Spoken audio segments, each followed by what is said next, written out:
ಹರೇ ರಾಮ. ಈಶ್ವರೋ ಗುರುರಾತ್ಮೇತಿ ಮೂರ್ತಿಭೇದ ವಿಭಾಗಿನೇ ವ್ಯೋಮವದ್ವ್ಯಾಪ್ತದೇಹಾಯ ದಕ್ಷಿಣಾಮೂರ್ತಯೇ ನಮಃ. ಈ ಉಪನ್ಯಾಸ ಮಾಲಿಕೆಯಲ್ಲಿ ಪ್ರಕೃತ ಭಾಗ ಒಂದು ರೀತಿ ನ್ಯಾಯಾಲಯದ ಹಾಗಾಗಿದೆ.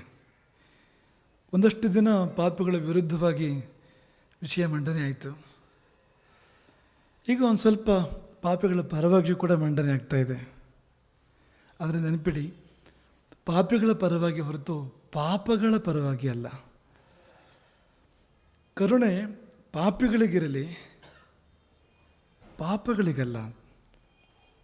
ಅದೇ ಬ್ಯಾಲೆನ್ಸ್. ಕರುಣೆ ಪಾಪಿಗಳಿಗಿರಲಿ, ಪಾಪಗಳಿಗೆ ಸರ್ವಥಾ ಅಲ್ಲ. ನಿನ್ನೆ ಈ ವಿಮರ್ಶೆ ಪಾಪಿಯ ಕುರಿತು ನಮಗಿರಬೇಕಾದ ಭಾವ ಯಾವುದು? ಕ್ರೌರ್ಯವ, ದ್ವೇಷವ, ಜುಗುಪ್ಸೆಯ? ಅಂದರೆ ಅದು ಯಾವುದೂ ಅಲ್ಲ, ಕರುಣೆ. ಕರುಣೆ ಅವರ ಕುರಿತು ಇರಬೇಕಾದ ಭಾವ. ಇದಕ್ಕೆ ಎಲ್ಲಿ ಉದಾಹರಣೆ ಇದೆ ಅಂದರೆ ದೇವರೇ ಉದಾಹರಣೆ. ಇದಕ್ಕೆ ಈ ಪ್ರಪಂಚವೇ ಉದಾಹರಣೆ, ಈ ವ್ಯವಸ್ಥೆಯೇ ಉದಾಹರಣೆ. ಹೇಗೆ ಅಂದರೆ ಇಷ್ಟೆಲ್ಲ ವ್ಯವಸ್ಥೆ ಇದೆಯಲ್ಲ ಭಗವಂತ ನಿರ್ಮಾಣ ಮಾಡಿರೋದು, ಇದೆಲ್ಲವೂ ಪಾಪಿಗಳ ಸಲುವಾಗಿ. ಯಾಕೆ? ಪುಣ್ಯಾತ್ಮರಿಗೆ ವ್ಯವಸ್ಥೆ ಬೇಡ ಅಲ್ವಾ? ಒಬ್ಬನಲ್ಲಿ ಪಾಪ ಇಲ್ಲ ಅಂತಾದರೆ ಅವನಿಗೇನು ಬೇಕು? ಅವನಿಗೇನು ಬೇಡ, ವ್ಯವಸ್ಥೆ ಅಗತ್ಯ ಇಲ್ಲ ಅವನಿಗೆ. ಅವನಿಗಲೇ ಮುಕ್ತ ಅಂತ, ಅವನಿಗಲೇ ಭಗವತ್ ಸ್ವರೂಪ ಅಂತ. ಅವನಿಗೆ ವ್ಯವಸ್ಥೆಯಿಂದ ಆಗಬೇಕಾದ್ದೇನಿಲ್ಲ. ವ್ಯವಸ್ಥೆಯಿಂದ ಆಗಬೇಕಾದಿರುವುದು ನಮ್ಮಲ್ಲಿ ಪಾಪ ಇದ್ದಾಗ, ಇನ್ನು ನಮ್ಮಲ್ಲಿ ದೋಷ ಇದ್ದಾಗ. ಯಾರಿಗೆ ತಡೆ ಇದೆಯೋ ಅವನಿಗಾಗಿ ತಾನೇ ಶಾಸ್ತ್ರಗಳು ಹೊರಟಿದ್ದು, ಅವನಿಗಾಗಿ ತಾನೇ ಸಾಧನೆಯ ಮಾರ್ಗಗಳು ಹೊರಟಿದ್ದು. ಸಾಧನೆಯ ಮಾರ್ಗ ಯಾರಿಗೆ ಬೇಕು? ಇನ್ನೂ ದಾರಿಯಲ್ಲಿರೋನಿಗೆ ತಾನೇ. ಗುರಿ ಮುಟ್ಟಿದವನಿಗೆ ಬೇಕಾ? ಈಗ ಭಗವಂತನಿಗೂ ಮತ್ತು ಯಾವ ಜೀವಕ್ಕೂ ಒಂದು ಅಡ್ಡ ಇದೆಯೋ, ತಡೆ ಇದೆಯೋ, ಅದಕ್ಕಾಗಿ ತಾನೇ, ಅಂಥ ಜೀವಕ್ಕಾಗಿ ತಾನೇ ಸಾಧನೆಯ ಮಾರ್ಗಗಳು, ಭಗವದ್ ಕಾರುಣ್ಯ ಎಲ್ಲ ಹೊರಟಿದ್ದು. ಈಗ ಅಡ್ಡವೇ ಇಲ್ಲ ಅಂತಾದರೆ, ತಡೆಯೇ ಇಲ್ಲ ಅಂತಾದರೆ ಅವನಿಗೆ ವ್ಯವಸ್ಥೆ ಅಗತ್ಯ ಏನು ಹೇಳಿ?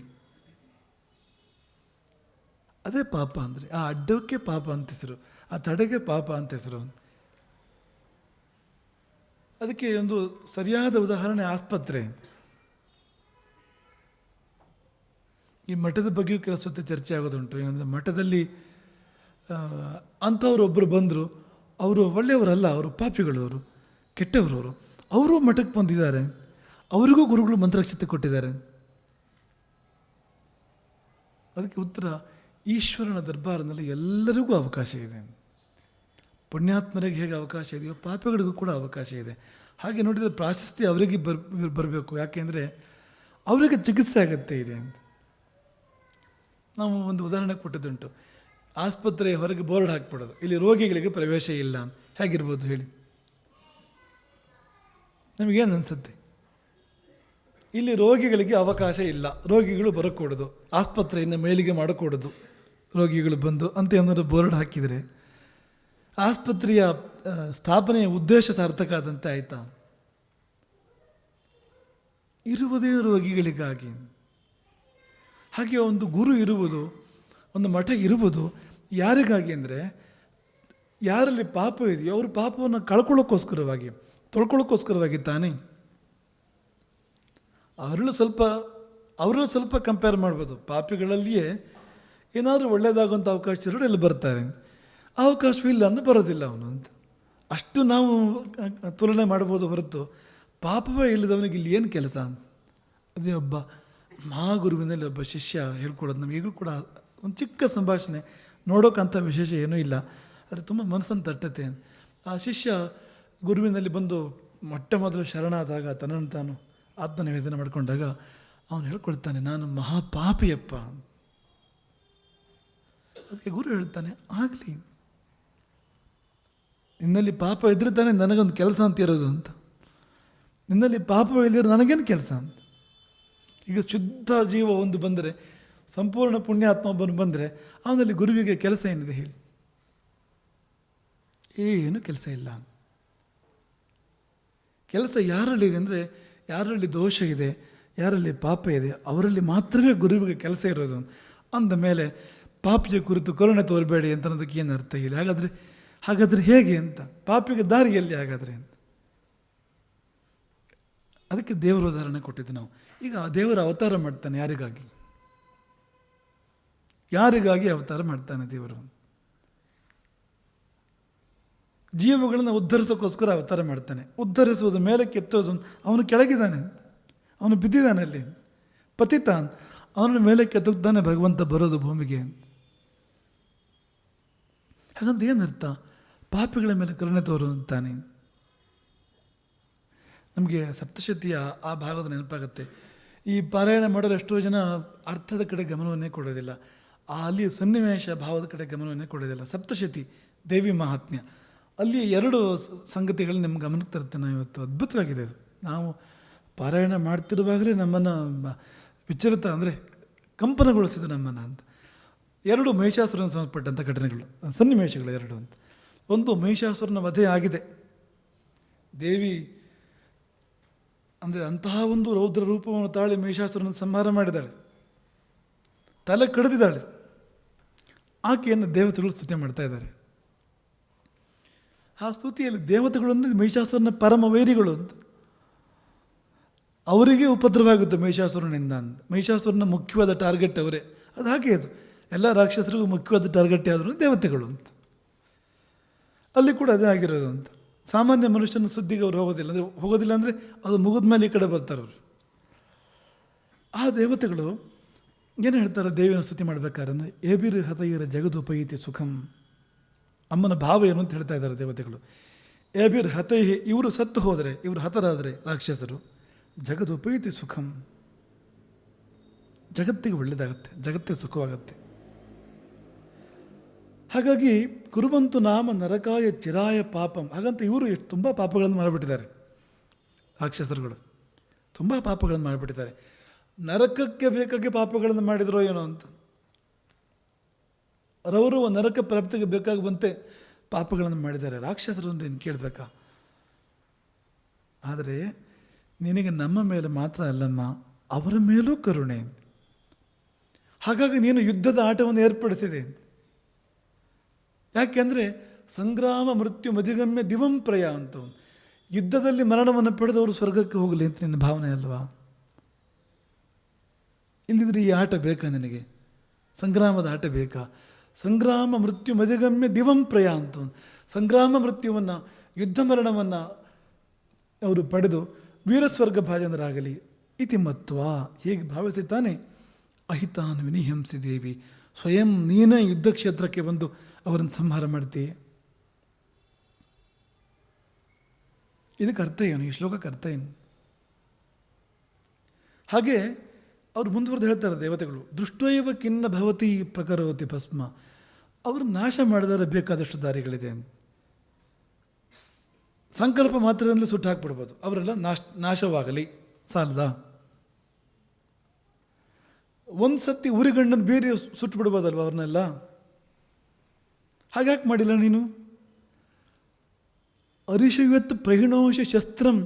ಒಬ್ಬೊಬ್ಬ ರಾಕ್ಷಸನ ಮೇಲೂ ಶಸ್ತ್ರದ ಪ್ರಯೋಗ ಮಾಡ್ತಾ ಇದೀಯ ಅಂತ. ಶಸ್ತ್ರ ಪ್ರಯೋಗ ಯಾಕೆ ಮಾಡ್ತೀಯೇ ಅಂದರೆ, ವೀರರಿಗೆ ಸ್ವರ್ಗ ಯಾವಾಗ ಸಿಗುತ್ತೆ ಅಂದರೆ ಶಸ್ತ್ರದಿಂದ ಮೃತ್ಯುವನ್ನು ಕಂಡ್ರೆ ಅಂತ. ಶಸ್ತ್ರಪೂತಾಹ ಅಂತ. ಶಸ್ತ್ರ ಅವರನ್ನು ಪವಿತ್ರ ಮಾಡುತ್ತೆ.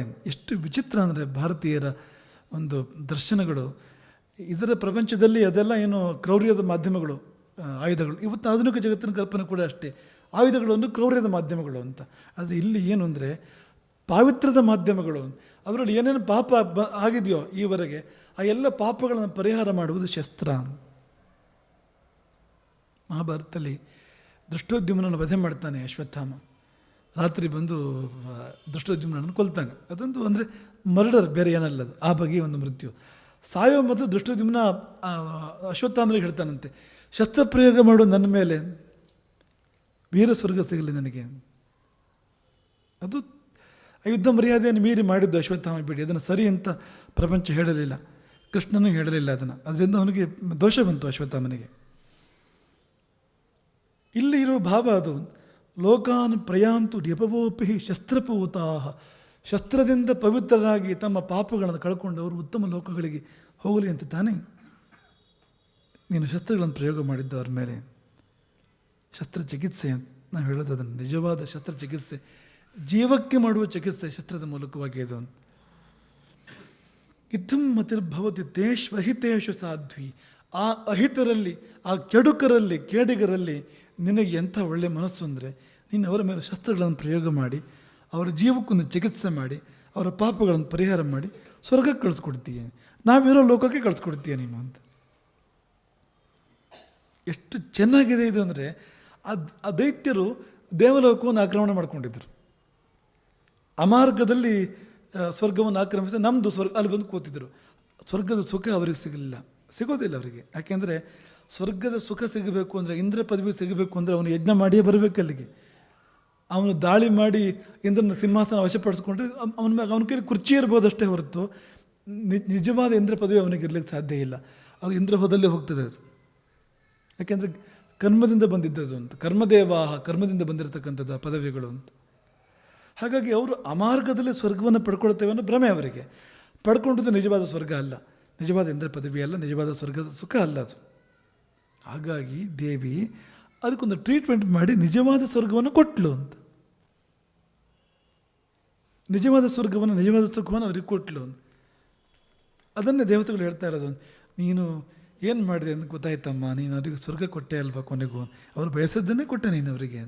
ಅವ್ರಿಗೆ ಅದನ್ನು ಹೇಗೆ ಪಡ್ಕೊಳ್ಬೇಕು ಅಂತ ಗೊತ್ತಿರಲಿಲ್ಲ. ಈ ಮಗು ಹಣ್ಣು ಕೊಟ್ಟರೆ ಮಗುವಿಗೆ ಕೂಡಲೇ ಬಾಯಿಗೆ ಹಾಕತ್ತೆ. ಅದು ದಾಳಿಂಬೆ ಹಣ್ಣು ಕೊಟ್ಟರೆ ಮಗು ಕೂಡಲೇ ಬಾಯಿಗೆ ಹಾಕತ್ತೆ. ಅದಕ್ಕೇನು ಹಣ್ಣಿನ ಸುಖ ಸಿಗೋದಿಲ್ಲ. ಕಿತ್ತಲೆ ಹಣ್ಣು ಕೊಟ್ಟರೆ ಕಚ್ತಾ ಇರುತ್ತೆ ಅದನ್ನು. ಪಾಪ ಅದು ಕಚ್ಚಿದ್ರೆ ಆಗೋದೇನು ಕಿತ್ತಲೆ ಹಣ್ಣನ್ನು, ಅದರ ಸಿಪ್ಪೆ ಇರುವಾಗಲೇ ಜುಮ್ ಆಗ್ಬೋದು, ನಾಲಿಗೆ ತೊಟಿ ಅದರಿದ್ದು ಅದರ ಸ್ವಾದ ಸಿಗುತ್ತೆ ಅದಕ್ಕೆ ಅಂತ. ತಾಯಿ ಸುಲಿದು ಕೊಡ್ತಾಳೆ ಅದನ್ನು ಅಂತ. ಸಿಪ್ಪೆ ತೆಗೆದು ಸುಲಿದು ತಿನ್ನಬಾರದ್ದಿದು, ತಿನ್ನಬೇಕಾದ, ತಿನ್ನುವ ಕ್ರಮ ಹೀಗೆ, ತಿನ್ನುವ ದಾರಿ ಹೀಗೆ ಅಂತ ಕೊಡುವ ಹಾಗೆ. ಯಾವ ಸ್ವರ್ಗವನ್ನು ರಾಕ್ಷಸರು ಬಯಸಿದರೋ, ಸ್ವರ್ಗಕ್ಕಾಗಿ ಇಷ್ಟೆಲ್ಲ ಕಟಪಟೆ ಮಾಡಿದರು, ಹೋರಾಟ ಮಾಡಿದರು, ಆ ಸ್ವರ್ಗವನ್ನೇ ಸಿಪ್ಪೆ ಸುರಿದು ಅದರ ಇನ್ನಿತರ ಸಾರವಿಲ್ಲದ ಭಾಗಗಳನ್ನು ತೆಗೆದು ನೋಡಿ ಹೀಗಪ್ಪ ತಿನ್ನೋದನ್ನು ಅಂತ ಕೊಟ್ಟಿದ್ದದು ಅಂತ. ಸಿಪ್ಪೆ ತೆಗೆದು ಸ್ವರ ತೆಗೆದು ಅನ್ನುವಾಗ ಇವರ ಪಾಪ ತೆಗೆದು ದೋಷ ತೆಗೆದು, ಅಡ್ಡ ಅದೇ ತಾನೆ. ನಮಗೂ ಆ ಸ್ವಾದಕ್ಕೂ ಅಡ್ಡ ಯಾವುದು? ಕಿತ್ತಳೆ ಹಣ್ಣೊಳಗೆ ತೊಳೆಗಳಿದೆ, ಅದರೊಳಗೆ ಸಿಹಿಗಳಿದೆ. ಅಡ್ಡ ಯಾವುದು ಅಂದರೆ ಸಿಪ್ಪೆ. ಸಿಪ್ಪೆ ತೆಗೆದು ಆ ತೊಳೆಗಳನ್ನು ಆಕೆ ಅಮ್ಮ ಕೊಡ್ತಾಳೆ ಮಗುವಿಗೆ. ಹಾಗೆ ಪಾಪ ತೆಗೆದು ನಿಜವಾದ ಸುಖವನ್ನು, ನಿಜವಾದ ಆನಂದವನ್ನು ತಾಯಿ ಕೊಡ್ತಾಳೆ. ಈ ಮುಂದಿನ ಭಾಗ ನಿಮಗೆ ಒಂದು ಸತಿ ನಿಮಗೆ ಶಾಕ್ ಆಗ್ಬೋದು. ಸಪ್ತಶತಿದೇ ಹೇಳ್ತಾ ಇರೋದು ನಾವು. ಸಪ್ತಶತಿಯಲ್ಲಿ 3 ರಹಸ್ಯಗಳು ಬರ್ತವೆ. ಸಪ್ತಶತಿಯಲ್ಲಿ 13 ಅಧ್ಯಾಯ ಇದೆ. 3 ಹಿಂದೆ 3 ಮುಂದೆ, ಮಧ್ಯೆ 13 ಅಧ್ಯಾಯಗಳು. 3 ಹಿಂದೆ ಅಂದರೆ ಚಂಡಿ, ಕವಚ ಮತ್ತು ಅರ್ಗಲ, ಕೀಲಕ ಅಂತ. ಕವಚ ನಿಮ್ಗೆ ಗೊತ್ತು, ಕವಚ ಹಾಕ್ಕೊಳ್ಳೋದು. ಆಮೇಲೆ ಅರ್ಗಲ, ಕೀಲಕ ಅಂದರೆ ಬಾಗಿಲು ಹಾಕಿ ಚಿಲ್ಕ ಹಾಕೋದು ಅಂತ, ಮತ್ತೆ ಯಾರು ಬರೆದಿರೋ ಹಾಗೆ ಅಂತ, ಕೋಟೆ ಕಟ್ಟಿ ಅಂತನೂ ಹಾಕೋದು. ಕವಚ, ಅರ್ಗಲ, ಕೀಲಕ ಅಂತ ಅದು ಮೊದಲು ಬರುತ್ತೆ. ಆಮೇಲೆ ಈ 13 ಅಧ್ಯಾಯಗಳ ಅಮ್ಮನವರ ಚರಿತ್ರೆ ಬರುತ್ತೆ. ಅಲ್ಲಿ ಮುಗಿದ ಮೇಲೆ ಅಮ್ಮನವರ 3 ರಹಸ್ಯಗಳು, ಪ್ರಾಧಾನಿಕ ರಹಸ್ಯ, ವೈಕೃತಿಕ ರಹಸ್ಯ, ಹೀಗೆಲ್ಲ ಬೇರೆ ಬೇರೆ ರಹಸ್ಯಗಳು, 3 ಬಗೆಯ ರಹಸ್ಯಗಳು ಬರ್ತವೆ. ಅದರಲ್ಲಿ ವೈಕೃತಿಕ ರಹಸ್ಯದಲ್ಲಿ ಅಮ್ಮನವರ ಇಡೀ ಸ್ವರೂಪ, ಅದರ ಪೂಜೆ ಮಾಡೋ ಕ್ರಮ, ಇದೆಲ್ಲದರ ವರ್ಣನೆ ಇದೆ. ಹೇಗೆ ಪೂಜೆ ಮಾಡಬೇಕು ಅಮ್ಮನವ್ರನ್ನ, ಅಮ್ಮನವ್ರ ಪರಿವಾರವನ್ನು ಹೇಗೆ ಪೂಜೆ ಮಾಡಬೇಕು, ಎಲ್ಲ ವರ್ಣನೆ ಇದೆ. ಅದರ ಒಂದು ಭಾಗ ತೆಗೆದು ನಿಮ್ಗೆ ಹೇಳ್ತೀವಿ ನಾವೀಗ. ದೇವಿಯ ಮುಂಭಾಗದಲ್ಲಿ ಬಲಕ್ಕೆ ಯಾರನ್ನು ಪೂಜೆ ಮಾಡಬೇಕು, ಎಡಕ್ಕೆ ಯಾರನ್ನು ಪೂಜೆ ಮಾಡಬೇಕು ಅಂತ ಹೇಳ್ತಾರೆ ಅಲ್ಲಿ. ವಾಮಭಾಗೇ ಗ್ರತೋ ದೇವ್ಯಾ ಛಿನ್ನಶೀರ್ಷಂ ಮಹಾಸುರಂ ಪೂಜಯೇನ್ ಮಹಿಷಂ ಯೇನ ಪ್ರಾಪ್ತಂ ಸಾಯುಜ್ಯಮೀಶಯ. ದೇವಿಯ ಮುಂಭಾಗದಲ್ಲಿ ಎಡಗಡೆಗೆ ಮಹಿಷಾಸುರನ ಪೂಜೆ ಮಾಡಬೇಕು. ಛಿನ್ನಶೀರ್ಷಂ, ತಲೆ ಕಡಿಯಲಾಗಿದೆ. ಆ ಕಡಿದ ತಲೆಯ ಮಹಿಷನನ್ನು ಅಮ್ಮನವರ ಮುಂಭಾಗದಲ್ಲಿ, ಎಡಭಾಗದಲ್ಲಿ ಇಟ್ಟು ಪೂಜೆ ಮಾಡಬೇಕಂತೆ. ಯಾಕೆಂದರೆ ಏನೋ ಪ್ರಾಪ್ತಂ ಸಾಯುಜ್ಯ ಮೀಶಯ, ಅವನಿಗೆ ಅಮ್ಮನವರ ಸಾಯುಜ್ಯ ಪ್ರಾಪ್ತ ಆಗಿದೆ.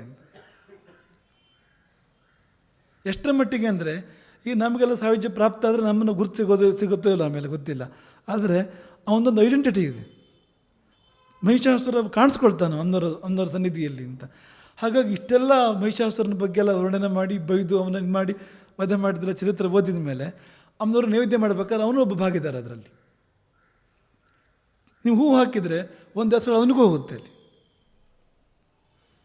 ಇದಕ್ಕಿಂತ ಸ್ವಾರಸ್ಯ ಅಂದರೆ ಸರಿ ಈ ಕಡೆಗೆ ಯಾರು ಅಂತ, ಬಲಭಾಗದಲ್ಲಿ ಯಾರು ಅಂತಂದರೆ ದಕ್ಷಿಣೆ ಪುರತಃ ಸಿಂಹಂ ಸಮಗ್ರಂ ಧರ್ಮಮೀಶ್ವರಂ ವಾಹನಂ ಪೂಜೆಯೇ ದೇವ್ಯ ಧೃತಂಜೇನ ಚರಾಚರಂ. ದಕ್ಷಿಣ ಭಾಗದಲ್ಲಿ ಸಿಂಹಕ್ಕೆ ಪೂಜೆ. ಆ ಸಿಂಹ ಯಾವುದು ನಿಜವಾಗಿ ಅಂದರೆ ಸಮಗ್ರಂ ಧರ್ಮಂ, ಧರ್ಮವೇ ಆ ಆಕಾರದಲ್ಲಿ ಬಂತು, ಸಿಂಹದ ರೂಪದಲ್ಲಿ ಧರ್ಮವೇ ಬಂತು. ಧರ್ಮವನ್ನು ಏರಿ ಬರ್ತಾಳೆ ಅವಳು ಅಮ್ಮ. ನಿಮ್ಮನೆಗೆ ಅಮ್ಮ ಬರಬೇಕು ಅಂದರೆ ಧರ್ಮ ಬೇಕು ಅಂತ. ಧರ್ಮ ಇಲ್ಲದೆ ಅಮ್ಮನವರಿಗೆ ಬರೋಕ್ಕೆ ಮಾಧ್ಯಮವೇ ಇಲ್ಲ. ನಿನ್ನ ಮನಕ್ಕೆ ಅಮ್ಮ ಬರುವ ಮಾಧ್ಯಮವೇ ಧರ್ಮ. ಸಮಗ್ರಂ ಧರ್ಮಮೇಶ್ವರಂ, ಸಮಗ್ರವಾದ ಧರ್ಮಕ್ಕೆ ಸಿಂಹ ಅಂತ ಹೆಸರು. ಧೃತಂಜೇನ ಚರಾಚರಂ, ಧರ್ಮ ಅಂದರೆ ಧಾರಣಾ ಧರ್ಮ ಇತ್ಯಾಹೋ, ಯಾವುದು ಧರಿಸುತ್ತೋ ಅದಕ್ಕೆ ಧರ್ಮ ಅಂತ ಹೆಸರು. ಚರಾಚರ ಜಗತ್ತನ್ನು ಯಾವುದು ಧರಿಸಿದೆಯೋ ಆ ಧರ್ಮ ಸಿಂಹದ ರೂಪವಾಗಿ ಅಮ್ಮನವರ ಸನ್ನಿಧಿಯಲ್ಲಿದೆ. ಅದಿರೋದು ಎಲ್ಲಿ ಅಂದರೆ ಈ ಕಡೆ ಪಾರ್ಶ್ವದಲ್ಲಿ. ಅಮ್ಮನವರು ಎಡಭಾಗದಲ್ಲಿ ಮಹಿಷಾಸುರ, ಬಲಭಾಗದಲ್ಲಿ ಸಿಂಹ, ಇಬ್ಬರು ಜೊತೆಗಿದ್ದಾರೆ. ನಮ್ಮ ಕಣ್ಣು ಮುಂದೆ ದೊಡ್ಡ ನಾಟಕ. ಮಹಿಷಾಸುರನಿಗೂ ಸಿಂಹಕ್ಕೂ ಜೋರು ಜಗಳ ಆಯಿತು. ಆಗಿದ್ದು ಹೌದು, ಆದರೆ ಅದು ಪಾಪಿಯ ಜೊತೆಗಲ್ಲ, ಒಳಗಿರುವ ಪಾಪದ ಜೊತೆಗೆ. ಅದಕ್ಕೆ ಟ್ರೀಟ್ಮೆಂಟ್ ಆದಮೇಲೆ ಪಾಪ ಎಲ್ಲ ಪರಿಹಾರ ಹೋಗಿ ಅದು ಶಸ್ತ್ರಪೂತಾಹ, ಧರ್ಮವೇ ಮುಟ್ಟಿದ ಮೇಲೆ ಧರ್ಮ ಮಹಿಷಾಸುರನನ್ನು ಬಗೆದರೆ ಬಹುಶಃ ಒಳಗಿರುವ ಪಾಪವನ್ನು ಹುಡುಕಿರ್ಬೋದು ಅದು ಎಲ್ಲಿದೆ ಅಂತ. ಅದನ್ನು ತೆಗೆದು ಸ್ವಾಹ ಮಾಡಿ ಜೀರ್ಣ ಮಾಡಿರ್ಬೋದು. ಆಮೇಲೆ ನೀನು ಬಾ, ನನ್ನ ಜೊತೆಗೆ ಬಾ, ನಾನು ನೀನು ಅಕ್ಕಪಕ್ಕ. ಇಬ್ಬರು ಅಮ್ಮನವ್ರ ಜೊತೆಗೆ ಕೂತಿದ್ದಾರೆ. ಇಬ್ಬರಿಗೂ ನಾವು ಪೂಜೆ ಮಾಡಬೇಕು. ಇದಕ್ಕೆ ಏನು ಅರ್ಥ? ನಾವು ನಿಮಗೆ ಅವತಾರಗಳ ಬಗ್ಗೆ ಹೇಳ್ತಾ ಇದ್ವು. ಈಗ ರಾಮಾವತಾರ ನೀವು ನಮ್ಮ ಬಾಯಲ್ಲಿ ಕೇಳಿದ್ದೀರಿ, ಆದರೂ ಪುನಃ ನಿಮ್ಗೆ ಹೇಳ್ತೇವೆ. ರಾಮಾವತಾರ ಆಗಿದ್ದು ಯಾಕೆ ಅಂದರೆ ವೈಕುಂಠದಿಂದ ಪತಿತರಾದ ಜೈವಜಿಯರ ಉದ್ಧಾರಕ್ಕೆ, ಅವ್ರನ್ನ ಪುನಃ ವೈಕುಂಠಕ್ಕೆ ಸೇರಿಸೋದಕ್ಕೆ. ಸ್ವತಃ ಪ್ರಭುವೇ ಕೆಳಗಿಳಿದು ಬಂದ, ಭೂಮಿಗಿಳಿದು ಬಂದ. ಜೈವಜರು ಪಾಪ ಮಾಡಿ ತಾನೇ ಪತನಗೊಂಡಿದ್ದು, ಪಾತಕ ತಾನೇ ಪತನಗೊಳಿಸೋದು ಅಂತ. ಅವ್ರ ಮೇಲೆ ತೋರಿದ್ದೇನು ಅಂದರೆ ಕರುಣೆ. ಎಷ್ಟರ ಮಟ್ಟಿಗೆ ಅಂದರೆ ಸನಕಾದಿಗಳಿಗೂ ದೇವರಿಗೂ ಮಧ್ಯೆ ಇವರೇ ಅಡ್ಡ ಅಂತ. ಜೈವಜಿಯರು ಈ ಪಾಪದ ಕೆಲಸನೇ ಮಾಡ್ತಾ ಇದ್ದಾರೆ ಅವರು ಅಂತ. ದೇವರಿಗೂ ಜೀವರಿಗೂ ಮಧ್ಯೆ ಬರೋದು ಅಂತ. ತಪ್ಪು ಮಾಡಿದ್ದಾರೆ, ಪಾಪ ಮಾಡಿದ್ದಾರೆ, ಪತನಗೊಂಡಿದ್ದಾರೆ. ಅದರ ಫಲವಾಗಿ ದೇವರು ಬರಲಿಲ್ವಾ ಅವ್ರನ್ನ ಉದ್ಧಾರ ಮಾಡಲಿಕ್ಕೋಸ್ಕರವಾಗಿ? ಇಲ್ದಿದ್ರೆ ಅಲ್ಲೂ ಇದೇ ಮಾತೆ. ಸಂಕಲ್ಪ ಮಾತ್ರದಿಂದ ರಾವಣನ ನಾಶ ಮಾಡ್ಬೋದಿತ್ತಲ್ಲ. ಯಾಕೆ ಇಷ್ಟೆಲ್ಲ ಆಟ? ಇನ್ನೊಂದು ಸರ್ತಿ ಅದನ್ನೇ ನಿಮಗೆ ನಿಮ್ಮ ಜೊತೆಗೆ ಅನೇಕ ಸತಿ ಹಂಚಿಕೊಂಡು ನೆನಪು. ರಾವಣ ಯಾವ ಲೆಕ್ಕ ರಾಮನಿಗೆ? ಮೊದಲನೇ ಬಾಣದಲ್ಲೇ ಸಂಹಾರ ಮಾಡ್ಬೋದಲ್ವಾ, ಒಂದನೇ ಬಾಣದಲ್ಲೇ ಸಂಹಾರ ಮಾಡ್ಬೋದಲ್ವಾ ಅಂದರೆ ಇಲ್ಲ. ಅದು ಆ ಮುಹೂರ್ತದಲ್ಲಿ, ಅಂದರೆ ಅದಕ್ಕೆ ಕಾಲ ಬರಬೇಕು. ಮಾತಲ್ಲಿ ಹೇಳ್ತಾನೆ, ಈಗ ಕಾಲ ಬಂದಿದೆ, ಪ್ರಯೋಗ ಮಾಡು ದಿವ್ಯಾಸ್ತ್ರವನ್ನು, ಆ ಬ್ರಹ್ಮದತ್ತವಾದ ಅಮೋಘವಾದ ಬಾಣವನ್ನು ಪ್ರಯೋಗ ಮಾಡು, ಅಗಸ್ತ್ಯರ ಮೂಲಕ ನನಗೆ ಬಂದಿದ್ದನ್ನು ಅಂತ ಮಾತಲ್ಲಿ ಹೇಳ್ತಾನೆ. ಅಲ್ಲಿಗೆ ಕಾಲ ಪ್ರತೀಕ್ಷೆ ಇದೆ. ಮತ್ತು ಪ್ರಯೋಗ ಮಾಡುವಾಗ ಯಾವುದೋ ನಿರ್ದಿಷ್ಟವಾದ ಬ್ರಹ್ಮಸ್ಥಾನವನ್ನೇ ಭೇದಿಸಬೇಕು. ಅದು ಯಾವುದೋ ನಾಡಿ ತೆರೀಬೇಕಲ್ಲಿ, ಆ ನಾಡಿಯ ಮೂಲಕ ಹೊರಹೋಗಬೇಕು ರಾವಣನ ಜೀವ. ಹೊರಹೋದರೆ ಅವನಿಗೆ ಈ ಪಾಪಗಳಿಂದ ಬಿಡುಗಡೆ ಇದೆ. ಅವನನ್ನು ಸುತ್ತುವರೆದ ಆ 3 ಸುತ್ತಿನ ಕೋಟೆಯಲ್ಲಿ ಇನ್ನೊಂದು ಸುತ್ತು ಕಳಚಿಕೊಳ್ಳುತ್ತದೆ ಅಂತ. ಕಳಚಿಕೊಳ್ಳುವ ಹಾಗೆ ಬಾಣ ಪ್ರಯೋಗ ಮಾಡಬೇಕಾಗಿದೆ. ಒಟ್ಟು ಏನೋ ಮಾಡೋದಲ್ಲ ಅಂತ. ಈಗ ಎಳನೀರನ್ನ ಹೊಡಿಬೇಕು ಅಂದರೆ ಒಂದು ಕೊಡ್ಲಿ ತಂದು ಅದ್ರ ಮೇಲೆ ಪ್ರಯೋಗ ಮಾಡೋದಲ್ಲ ಅಂತ. ಅದು ಎಷ್ಟು ಹೊಡಿಬೇಕು ಅಷ್ಟು ಹೊಡಿಬೇಕು, ಎಲ್ಲಿ ಹೊಡಿಬೇಕು ಅಲ್ಲಿ ಹೊಡಿಬೇಕು. ಅದರೊಳಗೆ ನೀರು ಹೊರಗೆ ಬರೋ ಹಾಗೆ ಆಗಬೇಕು ಹೊರತು ಸುಮ್ಮನೆ ಅದು ನಮಗೆ ಫಲಪ್ರಯೋಗಕ್ಕಿರೋ ಮಾಧ್ಯಮ ಅಲ್ಲ. ಏನು ತಾಕತ್ತು ನನಗೆ ನೋಡು ಅಂತೇಳಿ ದೊಡ್ಡ ಗದೆ ತಂದು ಶೂಲ ತಂದು ಪ್ರಯೋಗ ಮಾಡೋಕ್ಕಾಗತ್ತಾ ಎಳ್ನೀರ ಮೇಲೆ ಹೇಳಿ? ಅದಕ್ಕೊಂದು ನ್ಯಾಕ್ ಬೇಕು ನೋಡಿ. ಹಾಗೆ ಯಾವ ನಾಡಿಯಿಂದ ಅವನ ಜೀವ ಹೊರಗೆ ಹೋಗಬೇಕು ಅದು ತುಂಬ ಪ್ರಾಮುಖ್ಯ ಅಂತ. ಕೊನೆಗೆ ಯಾವ ನಾಡಿಯಿಂದ ಜೀವ ಹೊರಗೆ ಹೋಯಿತು ಅಂತ, ಅಂಥ ನಾಡುಗಳಿಂದ ಜೀವ ಹೊರಹೊಮ್ಮಿದಾಗ ಮಾತ್ರವೇ ಆ ಜೀವಕ್ಕೆ ಅದಕ್ಕೆ ಸರಿಯಾದ ಗತಿ ಸಿಗುತ್ತೆ ಅಂತ. ಅನಂತ ನಾಡುಗಳಿದೆ ನಮ್ಮೊಳಗೆ ಅಂತ. ಪಾಪಕ್ಕೂ ನಾಡುಗಳಿದೆ, ಪುಣ್ಯಕ್ಕೂ ನಾಡುಗಳಿದೆ, ಒಳ್ಳೆಯದಕ್ಕೂ ನಾಡುಗಳಿದೆ, ಕೆಟ್ಟದಕ್ಕೂ ನಾಡುಗಳಿದೆ. ಅವೆಲ್ಲ ಮಾರ್ಗಗಳು. ಯಾವ ಮಾರ್ಗದಿಂದ ಹೊರಗೆ ಹೋಯ್ತು ಜೀವನ ತುಂಬ ಮುಖ್ಯ ಆಗುತ್ತೆ. ಹಾಗಾಗಿ ಅದನ್ನು ಕಾಯ್ತಾ ಇದ್ದಾನೆ, ಅದಕ್ಕೆ ಪೂರಕವಾದ ಕಾಲವನ್ನು ಕಾಯ್ತಾ ಇದ್ದಾನೆ. ತಾನು ಹುಟ್ಟೋದಕ್ಕಾಗಿ ಹೇಗೆ ಕಾಲವನ್ನು ಕಾದ ಅವನು. 9 ತಿಂಗಳಲ್ಲಿ ಆಗಲಿಲ್ಲ ರಾಮನ ಜನನ, 12 ತಿಂಗಳಲ್ಲಿ ಆಯಿತು. ಇನ್ನು 3 ತಿಂಗಳು ಕಾಯ್ತಾನೆ, ಟೈಮ್ ಬರಲಿ ಅಂತ ಕಾಯ್ತಾ ಇದ್ದಾನೆ. ಆ ಮುಹೂರ್ತ ಬರಬೇಕಪ್ಪ, ಇಲ್ಲದಿದ್ದರೆ ಕಾಲಕ್ಕೆ ನನ್ನನ್ನು ಧರಿಸುವ ಶಕ್ತಿ ಇಲ್ಲ ಬೇರೆ ಕಾಲಗಳಿಗೆ, ಆ ಕಾಲಕ್ಕೆ ಮಾತ್ರವೇ ಇದೆ, ಆಗ ಬರ್ತೇನೆ ಎಂದ ಹಾಗೆ ಇಲ್ಲೂ ಕೂಡ ಅಂತ ಕಾಯ್ತಾ ಇದ್ದಾನೆ. ಯಾವ ಕಾಲ ಬಂದರೆ ಯಾವ ನಾಡಿ ತರ್ಕೊಡುತ್ತೆ, ಯಾವ ಪೆಟ್ಟು ಬಿದ್ದಾಗ, ಎಲ್ಲಿ ಬಿದ್ದಾಗ, ಹೇಗೆ ಬಿದ್ದಾಗ, ಅದು ಆಪರೇಷನ್ ಅದು ಅಂತ, ಶಸ್ತ್ರಚಿಕಿತ್ಸೆ ಅದು ಅಂತ. ಶಸ್ತ್ರಚಿಕಿತ್ಸೆ ಮಾಡಿ ಪಾಪ ಪಂಜರದಿಂದ ಜೀವವನ್ನು ಬಿಡುಗಡೆ ಮಾಡ್ತಾ ಇದ್ದಾನೆ. ಈ ದಾರಲ್ಲಿ ಹೋಗು, ಬಚಾವಾಗು ಅಂತ, ದಾಟ್ಕೋ ಅಂತ, ಮತ್ತೆ ನನ್ನಲ್ಲಿಗೆ ಬರುವೆ ಅಂತೆ. ಶಸ್ತ್ರಚಿಕಿತ್ಸೆ ಅದು ಅಂತ. ಹಾಗಾಗಿ ಪಾಪಿಗಳ ಮೇಲೆ ಕರುಣೆ ತೋರಬೇಕು ಅನ್ನೋದನ್ನು ತೋರಿಸಿಕೊಟ್ಟಿದ್ದು ಯಾರು ಅಂದರೆ ಸಾಕ್ಷಾತ್ ಭಗವಂತನೇ. ಅದಿಲ್ಲದ್ರೆ ಯಾರಿಗಾಗಿ ಇಷ್ಟೆಲ್ಲ, ಯಾರಿಗಾಗಿ? ದೇವರು, ಪೂಜೆ, ಮಂತ್ರ, ಗಂಟೆ, ಆಸನ, ಸಾಧನೆ, ಯೋಗ, ಪ್ರಾಣಾಯಾಮ, ಯಾರಿಗಾಗಿ ಎಲ್ಲ? ಧರ್ಮಶಾಸ್ತ್ರಗಳು, ಗುರು, ಇಷ್ಟು ಪಾಪದಿಂದ ಜೀವಿಯನ್ನು ಬಿಡುಗಡೆ ಮಾಡಿ ಮುಕ್ತಿಗೆ ಕರ್ಕೊಂಡು ಹೋಗ್ಲಿಕ್ಕೋಸ್ಕರವಾಗಿ. ಅಲ್ಲಿಗೆ ಪಾಪದ ಕುರಿತು ಇರುವ ದೃಷ್ಟಿ, ಪಾಪಿಯ ಕುರಿತು ಇರುವ ದೃಷ್ಟಿ ಕರುಣೆ ಏನು? ಪಾಪದ ಮೇಲಲ್ಲ, ಪಾಪಿಯ ಕುರಿತು ಇರುವ ದೃಷ್ಟಿ ಕರುಣೆ ಏನು? ಪಾಪದ ಬಗ್ಗೆ ಕೂಡ ನಿನ್ನೆ ಒಂದು ಒಳ್ಳೆ ಮಾತನ್ನು ಹೇಳಿದ್ರು. ಇವತ್ತು ಆ ಬಗ್ಗೆ ಪ್ರಶ್ನೆಗಳು ಬಂದಿತ್ತು. ಅಂದರೆ ಪಾಪ ಪರಿದು ಹೋಗಿತ್ತು, ನಾನು ಶುರು ಮಾಡ್ಕೊಂಡಿದ್ದೀರಿ, ಪಾಪವನ್ನೆಲ್ಲ ಪರಿಹಾರ, ಪಾಪದಿಂದ ದೂರ ಇರಬೇಕು, ಪರಿಹಾರ. ಮತ್ತು ನಿನ್ನೆ ಬೇರೆ ಪಾಪನೂ ಕೂಡ ಒಳ್ಳೇದು ಮಾಡುತ್ತೆ ಅಂತ ನಿನ್ನೆ ಒಂದು ಮಾತು ಬಂದಿದೆ ಅಂತ. ಒಳ್ಳೆಯದನ್ನೇ ಮಾಡಲಿಕ್ಕೆ ಹೊರಟಾಗ ಆ ದೃಢ ಸಂಕಲ್ಪದ ಮುಂದೆ ಪಾಪವು ಕೂಡ ಮಾಧ್ಯಮ ಆಗುತ್ತೆ, ಸಾಧನ ಆಗುತ್ತೆ. ಕೆಲವು ನೋವುಗಳು ಬಂದು ಆ ನೋವುಗಳು ಜೀವವನ್ನು ಪಾಕ ಮಾಡ್ತವೆ, ಪಕ್ವ ಮಾಡ್ತವೆ. ಅಂದರೆ ಪಾಪದ ಜೊತೆಗೂ ಮೈತ್ರಿ ಮಾಡಬೇಕಾ? ಹಾಗೆ ಅರ್ಥ ಅಲ್ಲ.